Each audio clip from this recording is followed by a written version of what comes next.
இன்றே டவுன்லோட் செய்து உங்கள் ஃபேவரட் ஷோக்களை என்ஜாய் பண்ணுங்க. எல்லாருக்கும் வணக்கம். இப்படி ஒரு பதவியை நான் எப்போதுமே எதிர்பார்த்ததே இல்லை. இப்படி ஒரு கனவு கூட எனக்கு இருந்ததில்ல. திடீர்னு ஐயா சொன்னாங்க, நீ பிரசிடென்ட்க்கு நில்லுன்னு. நானும் நின்னேன். எல்லாரும் என்ன ஜெயிக்க வச்சீங்க. மாலை மரியாதையோட நான் அந்த இடத்துல நிக்கிறேன். சத்தியமா நான் இத பதவியாவே நினைக்கல. இந்த ஊரோட நல்லதுக்காக, உங்க எல்லாருக்காகவும் உழைக்கிறதுக்காக ஒரு வாய்ப்பு கிடைச்சதாதான் நான் நினைக்கிறேன். நான் கண்டிப்பா உங்க எல்லாரோட நம்பிக்கையும் காப்பாத்துவேன்.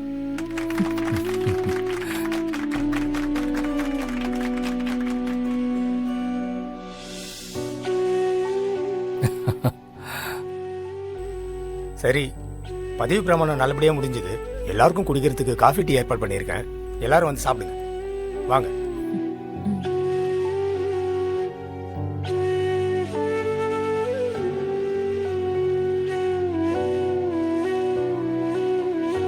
சிவா, போதும். எதுக்கு எடுத்துக்கிட்டே இருக்கீங்க? அப்படியா? சரி, இத்தோட முடிச்சுக்கலாம். சிவா, போலாமா? போலாமாவா? இப்பதானே ஆரம்பிச்சிருக்கு, அதுக்குள்ள எப்படி போறது? நீ போய் காஃபி சாப்பிடு. உன் குரூப் எல்லாம் வெயிட் பண்ணுதுல.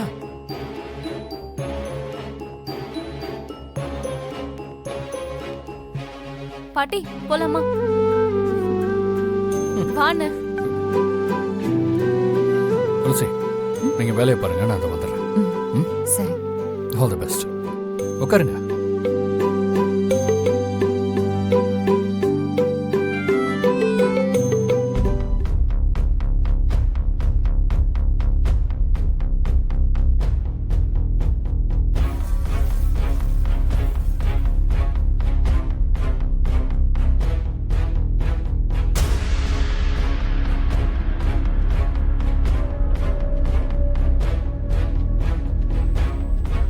அம்மா வணக்கம்மா.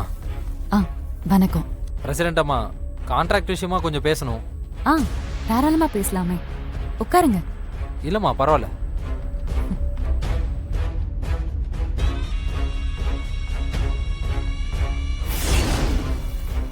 எனக்கே ரோடு கான்ட்ராக்டை கொடுத்துருங்க. இது வரைக்கும் யாரும் கொடுக்காத பர்சன்டேஜ் கமிஷனை நான் உங்களுக்கு தரேன். இங்க பாருங்க, இங்க நான் பர்சன்டேஜ் வாங்குறதுக்காக வரல. ராசம்பளத்தோட வாக்கையும் மரியாதையும் காப்பாத்துறதுக்காக வந்திருக்கேன். கான்ட்ராக்ட் வேணும்னா கேளுங்க. யார் நல்லா செய்ய போறாங்களோ அவங்களுக்கு கண்டிப்பா கொடுக்க போறோம். நீங்க டீட்டெயில் கொடுத்துட்டு கிளம்புங்க. இல்லம்மா, இந்த 5 வருஷம் தான் இந்த பதவி. அது வரைக்கும் எவ்வளவு சம்பாதிக்க முடியுமோ அவ்வளவு சம்பாரிச்சுக்கங்க.